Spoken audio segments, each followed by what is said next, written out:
Europe 1. Vous écoutez Culture Média sur Europe 1 avec Thomas Hill et vos invités. Ce matin, Thomas, vous recevez Michaël Jérémiaz et Alexandre Boyon.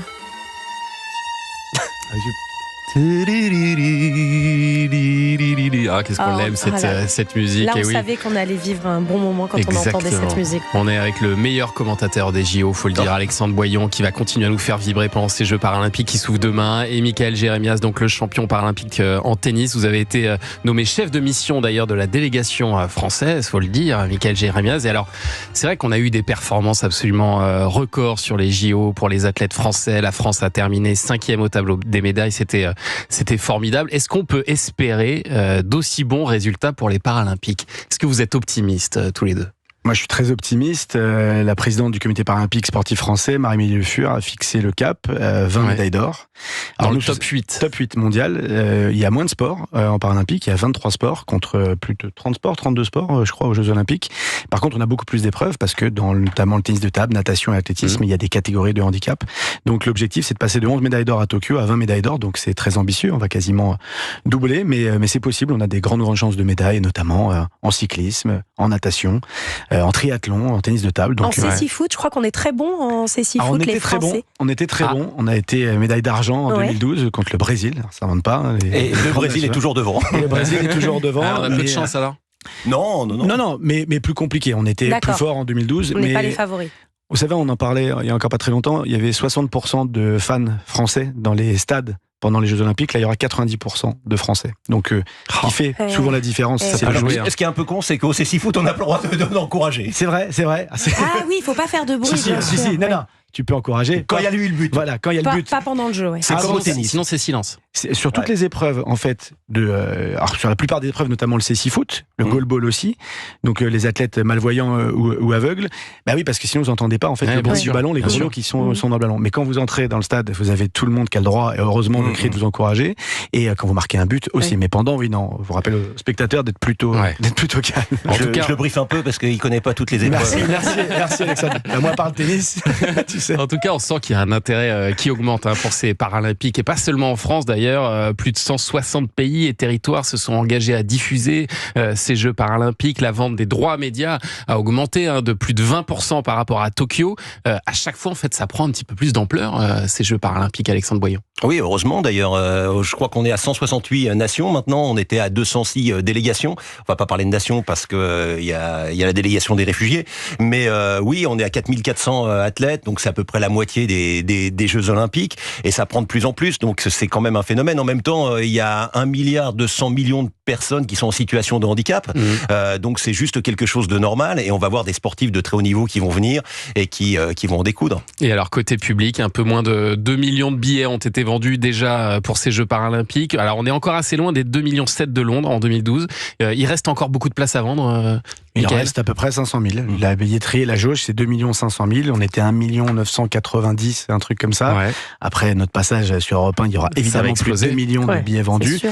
Il y a une explosion, on était à peine 1 million au début des Jeux Olympiques. Ça, il y a eu un effet JO énorme. On a doublé en 3 semaines la billetterie. Et évidemment, les gens qui sont partis, les gens qui en veulent encore, qui ont participé au jeu et qui ont vu à quel point c'était formidable, parce que c'était quand même un truc de fou, ces Jeux. C'était fou. Et n'en déplaise. C'est beaucoup moins cher.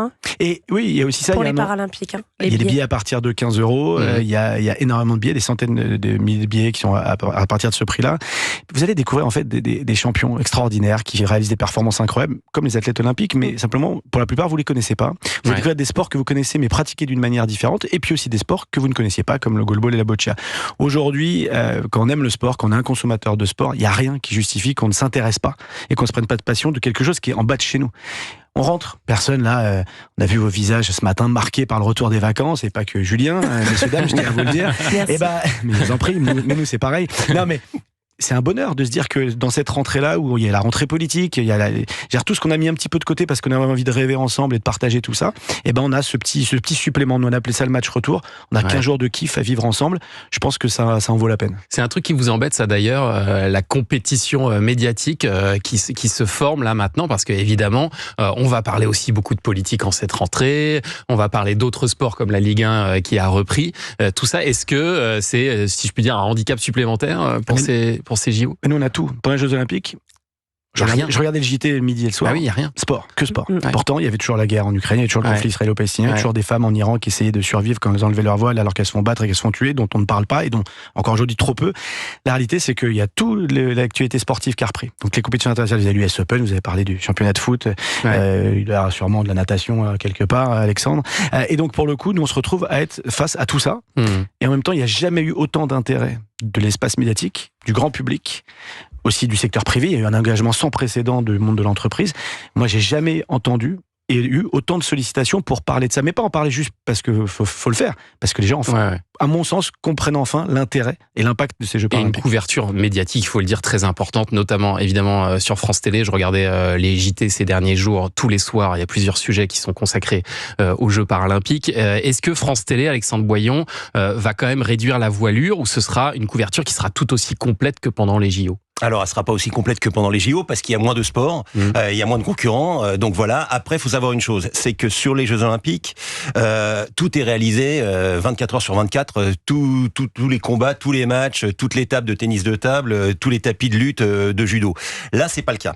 Donc, ce qui a été fait, c'est que France Télévisions a décidé de faire beaucoup plus que ce qui était fait à Tokyo, qui était déjà beaucoup plus que ce qui était fait à Rio. Il y avait eu un gros coup d'accélérateur aussi à Londres, qui reste la réflexe pour les Jeux paralympiques. Ça veut dire quoi concrètement ? C'est-à-dire qu'on a mis des moyens pour suivre le goalball, pour suivre l'aviron, pour suivre plein d'épreuves. Mais donc ce sera toute la journée sur... Et ça sera 24 heures sur 24. France 2 et France 3. On jouera pas sur les deux chaînes simultanément parce qu'il n'y a pas suffisamment d'épreuves pour le faire, mais 24 heures sur 24. Donc tout en direct avec bien évidemment les Français et les grands moments, l'athlétisme, la natation, le cyclisme sur piste où on a de vraies chances.